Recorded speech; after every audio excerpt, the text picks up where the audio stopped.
For the last couple of months, Senator Rumson has suggested that being president of this country was, to a certain extent, about character. And although I have not been willing to engage in his attacks on me, I've been here 3 years and 3 days.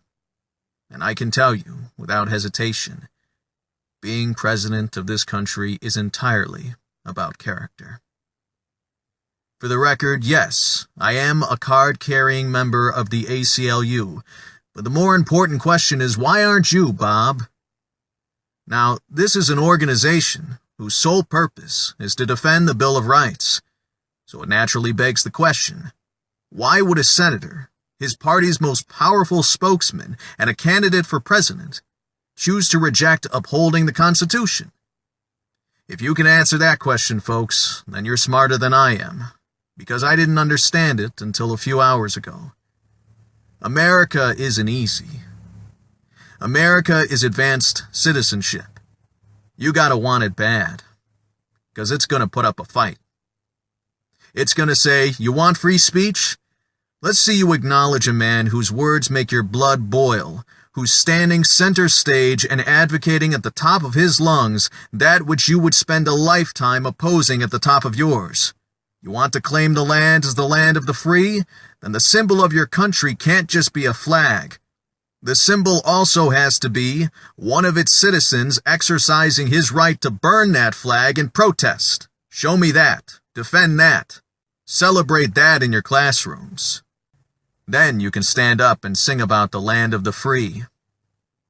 I've known Bob Rumson for years, and I've been operating under the assumption that the reason Bob devotes so much time and energy to shouting at the rain was that he simply didn't get it.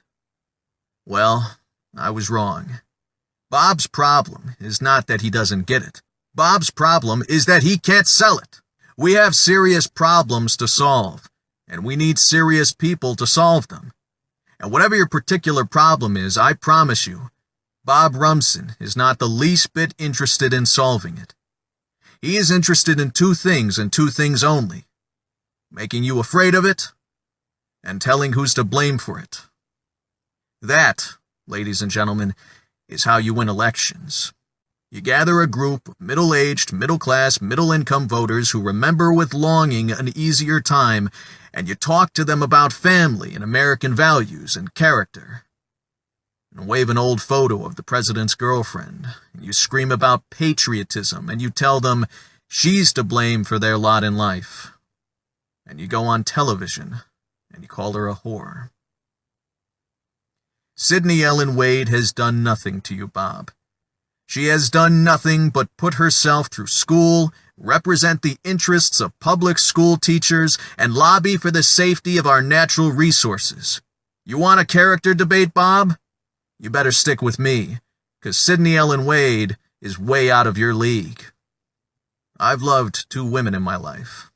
I lost one to cancer, and I lost the other because I was so busy keeping my job, I forgot to do my job.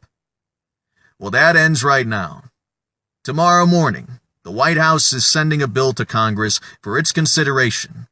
It's White House Resolution 455. An energy bill requiring a 20% reduction of the emission of fossil fuels over the next 10 years. It is by far the most aggressive stride ever taken in the fight to reverse the effects of global warming. The other piece of legislation is the crime bill. As of today, it no longer exists. I'm throwing it out. I'm throwing it out and writing a law that makes sense. You cannot address crime prevention without getting rid of assault weapons and handguns. I consider them a threat to national security, and I will go door to door if I have to, but I'm going to convince Americans that I'm right, and I'm going to get the guns. We've got serious problems, and we need serious people, and if you want to talk about character, Bob, you better come at me with more than a burning flag and a membership card. If you want to talk about character and American values, fine. Just tell me where and when, and I'll show up. This is a time for serious people, Bob, and your 15 minutes are up. My name is Andrew Shepard, and I am the president.